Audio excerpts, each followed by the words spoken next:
Beep beep everybody, hope you're all having a great day. Thanks for tuning into the channel. Here we are at the Strasburg Emporium, which is an antique mall in Strasburg, Virginia. We were down in this area because Cody had a dog show in the Winchester area. This is the front of the place. As you can see, it's a pretty large building.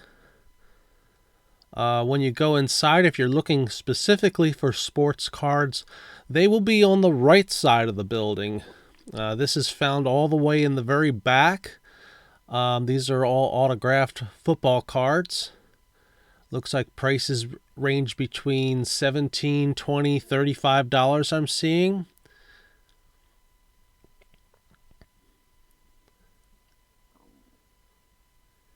And if you continue from this case to your right into this room back here, here's a sheet of Jiffy Pop. Circular cards, I guess you could say. They want $8 for that sheet. That's not something I have seen in an antique mall yet until today. And they have a bunch of hockey, football, basketball, and baseball cards in these, I guess, 5,000 count boxes. The binders have some cards in them too, but I'm going to show you some of this stuff to the left. There's some starting lineups on that shelf. And we'll get back to these binders. And here is Finest Basketball. They want $50 for that. And there's some more basketball cards in that binder, but I didn't see a price on it. It may very well have been underneath the binder. There's a signed hockey stick from the Washington Capitals. I did not see a price on that. A bunch of different photographs along this wall. Some things were signed, some weren't.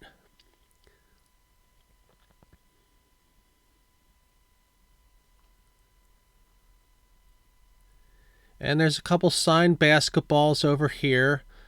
And I believe these were $20 each. I'm not sure who the signatures are of. I don't follow basketball. This case is further in that right side room, and I found a bunch of cards in these boxes. It looked like they were $10 each. Have these score triple packs, rack packs, I guess we would call them. They're $8 each. And they have a bunch of unopened anime cards from different cartoons, Pokemon. And to the right of those cards were a bunch, in the shelf below, there were a whole bunch of Pokemon cards. This seller had a combination of some junk wax and vintage cards. It's 1976 Bobby Bonds for $1. There's some 86 Topps cards. And down below we have Eddie Murray rookie. One's priced at $60, one's priced at $20, probably based on condition. There's a bunch of Jim Palmer cards in this case. 71 for $30, 1970 for $25, 1969 for $25. There's a 67 Carlton for $50, a 62 Boog Powell for $14. Sandberg and Gwynn and Puckett rookies. And they have a signed Jim Palmer baseball, which I'll zoom in a little bit on. That's $100 for that. I apologize for putting my finger in the way. No matter how hard you try to make this video as clean as you can, you just make mistakes every now and then. And I'll zoom out so you can see those. There's a couple football cards I found randomly in a booth. These were, I think, $3 and $4. I don't know anything about them. I don't follow football. So I'll let you determine on if that's a good price or not. This seller also had another number of different toys. An old crane up there. Here's a couple fire trucks. And they did have some cards in this plastic bin over here, which I'm going to zoom in. Mostly football. I think there were maybe 2 or 3 baseball cards in there. That one's priced at $1. There's a Kirby Puckett All-Star card priced at $1. And there's some non-sports in there as well. The cellar that you first come across when you go into this room has this really cool display of cars. They're having a current sale at 20% off. This is not something I collect, but it's such a cool display. I thought I'd film it and put it in this video. If you've seen any of my other previous Antique Mall videos, when I do see something really neat like this, I'll throw it in there just so you know that there's more than just baseball cards at these places. And this really neat, what they call a diorama of Star Wars stuff, and they're selling that entire thing for $800. Pretty cool looking. They have a lot of different collectibles in here. I thought this was really neat to see.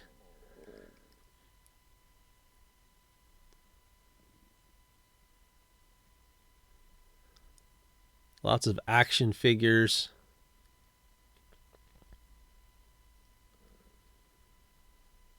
And up above is one of those Martians from Mars Attacks. That is not for sale. The stuff on the top shelf is not for sale. But what a neat display.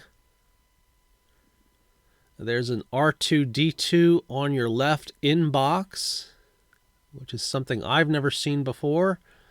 That's priced at $140. There's some dinosaurs. And there's a large transformer there I didn't catch my first time through. And here's Cody at the dog show. I apologize for the graininess of this film. My wife is trying to catch him there. I'm letting him go, and there he was running. And this is called Fast Cat, where he chases that lure there, which consists of 2 plastic bags. And here's some footage of a car wash we stopped at. So right after this footage of this car wash, I'll go over what I bought at Strasburg Emporium. So stay tuned for that.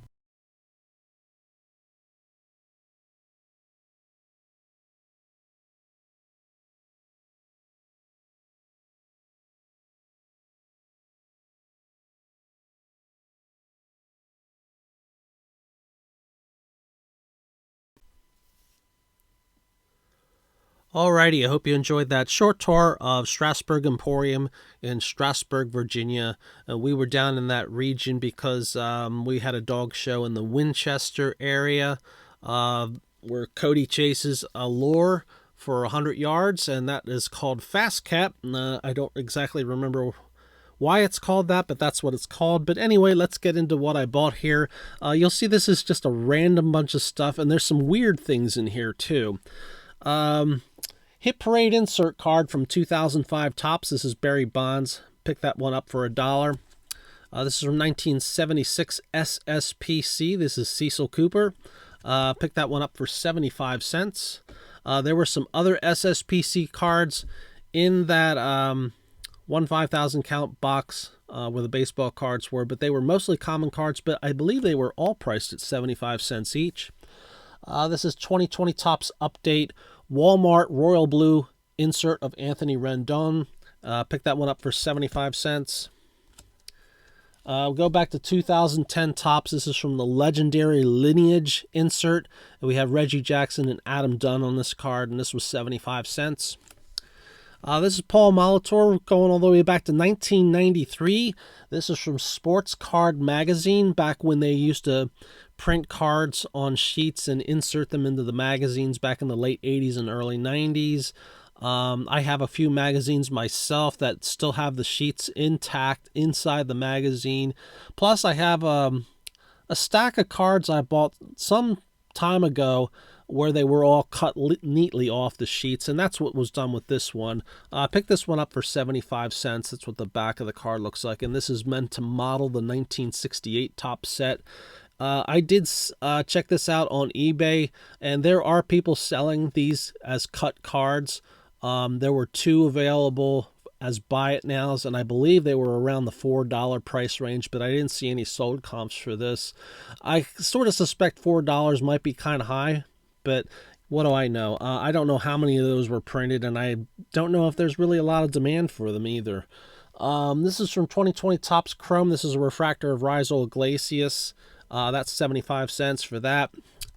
We go back to 1980. This is a TCMA minor league card for Kevin Bass.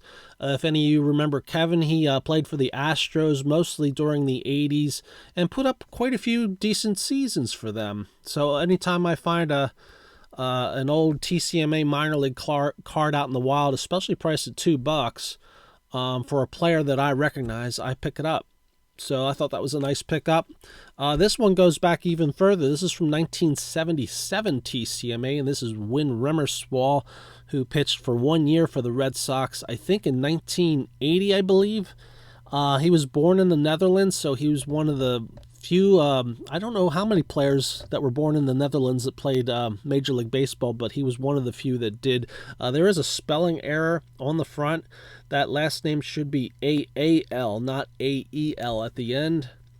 And his last name's misspelled on the back, too. This was $2, and anytime I see 1970s TCMA minor league cards out there, and it's a player I recognize at that price, I'm going to grab it because you don't see those very often, and I don't know what kind of print runs they had.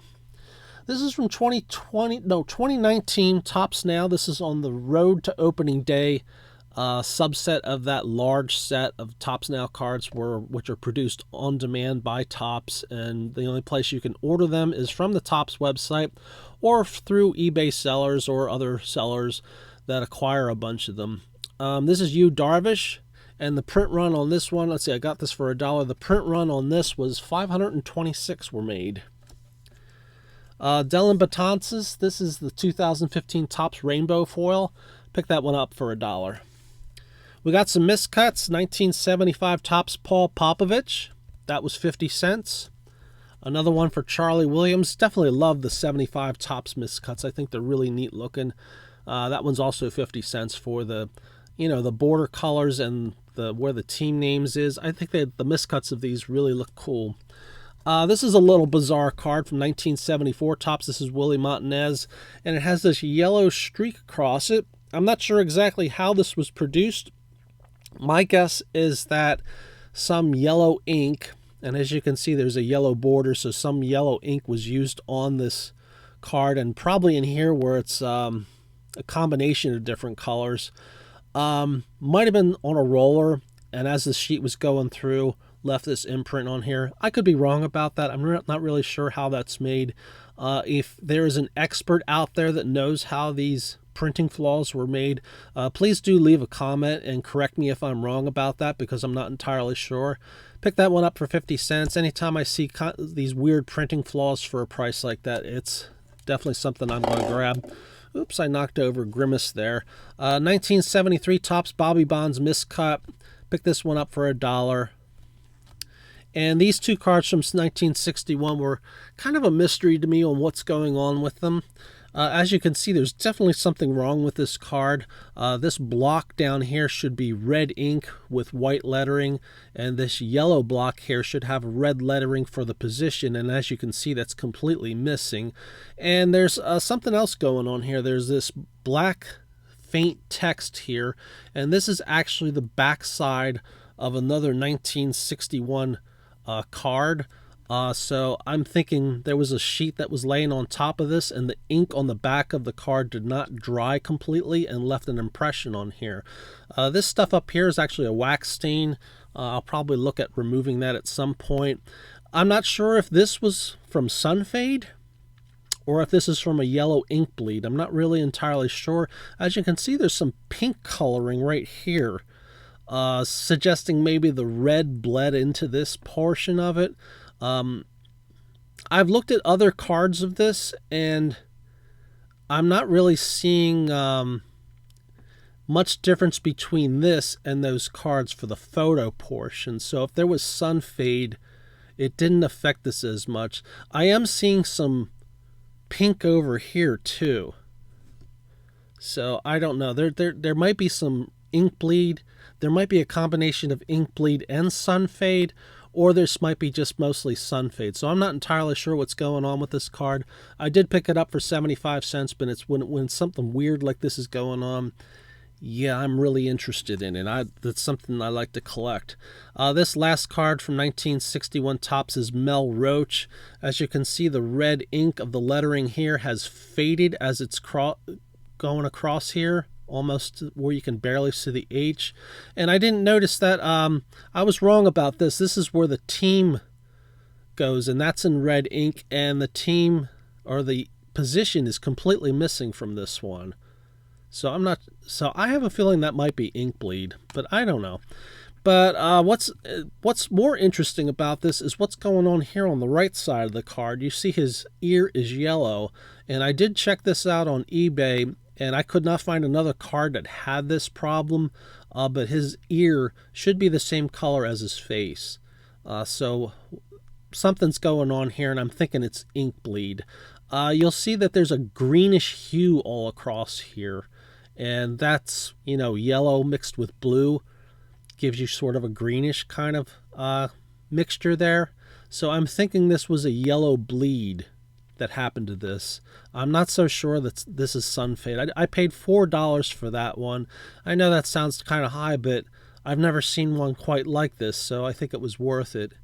So yeah, that's what I got at Strasburg Emporium. A bunch of weird cards and random stuff. So I hope you enjoyed this video, and thanks so much for watching. I forgot to introduce you to Grimace and Omar. Beep, beep, beep, beep, beep, beep, beep, beep, beep. And there's Nathan, our resident gnome. Boop, boop, boop.